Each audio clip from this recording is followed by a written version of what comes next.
All right, being grunge night, I just want to say something. I'm going to stand up for Courtney Love here. I do not believe that she killed Kurt Cobain. I just don't think she's smart enough to get away with it. I never got to dress like this growing up. My grandmother would have kicked my ass showing up with torn up jeans. She'd be even more mad that I spent over $40 on them. And since I couldn't really participate in the grunge scene, no heroin for me, so I got no good heroin jokes. Cocaine, on the other hand. So, those cost money. Y'all want those stories, you pay money. All right. And I generally like theme nights in general, at karaoke, at parties, whatever, because any excuse to go buy clothes, I'm down with.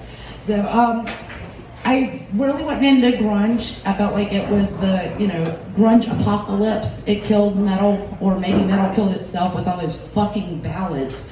I'm not sure. So maybe it just committed suicide. I'm not sure. I normally do karaoke on Thursday nights. Y'all are welcome that I am here giving up my karaoke time.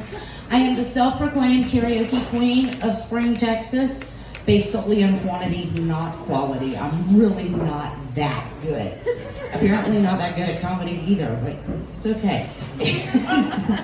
I was asking Royce the other week about when do I get my own theme song and pyrotechnics. He told me New Year's Eve. I look up in the sky, that's all for me. So I'm looking forward to New Year's Eve. I get my own pyrotechnics. I still don't got any theme music when I come out. It's okay. I used to think I was a local celebrity. Turns out I'm a butterfly.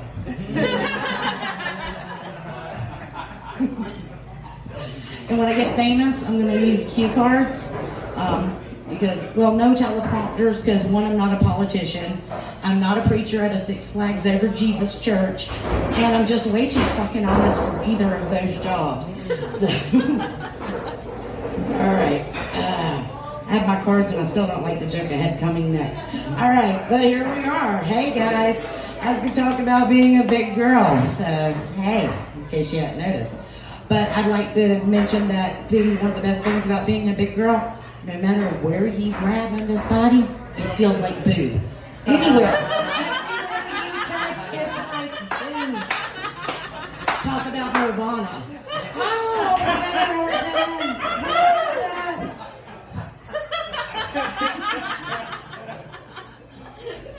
Sorry, I made myself laugh. The whole night was worth it now. I never know what's going to come out of my mouth. I just make scribblings of an insane person in a card and then read them. But one of the things about being a big girl is it gives plenty of room for my ego. Because I do have a big one. If you have not taken the aerial tour yet, I do have tickets online right now for a tour of my ego. All right. Sorry, I do put the mess and mesmerizing over here. A friend of mine made a meme the other day. She talks about, you think you come off one way to the world and you come out looking like a bitch. I do not have resting bitch face. I have more of a resting face. That might be the weed, but I don't know. Where is Elvis? Where's Elvis? Oh, there you are. I get to use my Indian accent. I hope it's not offensive. So, I'm offended that that's offensive. That's the only fucking accent I can do. I'm not racist. I can tell all three of my Chinese friends apart. One of them's a guy, so it's kind of like I'm cheating on that one, but still. And I'm even nice to Canadians. Even the French Canadians, I'm nice to them. So, and I have a Mexican boyfriend, and I can usually pick him out in a crowd. So, and do y'all know what a big girl and a Mexican or a brick have in common? We both get laid by Mexicans. And a little secret on my boyfriend, he's a slut. He put out the first night.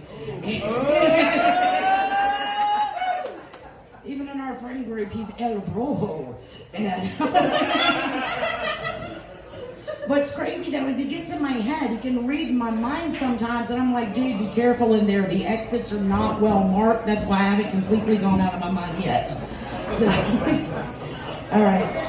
And every once in a while, he acts like a dumbass and gets jealous, and he's like, he just wants in your pants. I'm like, after quarantine, I want back in my old pants. Shit. I learned a couple of lessons during quarantine. Like, I can watch 16 straight hours of television. I did not know I could do that. I was kind of proud of myself when I found that out. Kind of sick of myself after 4 months of it. And with the masks, I never really minded wearing masks. I understand why you do it, but at the same time, it's covering the money maker. This is where the action's at, right here. We don't want to cover that up for too long. So I just stayed in the house a lot. Anyway, and Elvis, here you go. This joke's on him, so if it bombs, that pie. When you go in to get your booster shot, are you sitting in a booster seat? Okay, he laughed so good. Yeah, he laughed at his own joke. What? You know what I miss? I moved here from Alabama, originally from South Carolina, but moved here 7 years ago. You know what I miss? Autumn. We don't, in Texas, there's not autumn, there's fall. All of a sudden in November, all the leaves fall off the tree and turn brown. There's no autumn. I miss seasons. It's hot, hotter, and fuck. And, you know, one of my favorite things about autumn is Halloween. And all the stuff coming on TV, and we're talking the other night, and my boyfriend's like, let's watch some ghost shit. And then he was like, do you ghost shit? And I was like, well, duh, Angel Soft. All right, actually, I think I'm doing pretty good. I don't even have to do all those, because the other night I did bomb like Hiroshima out there. I was not good, but if it wasn't for Hiroshima, would we have anime or tentacle porn? And I also learned the other week when I bombed, don't smoke weed before the show. But, you know, failure's just lessons, and I've learned how to fail in style. Anyway, y'all have a wonderful night. Thank you for coming out. I appreciate you all.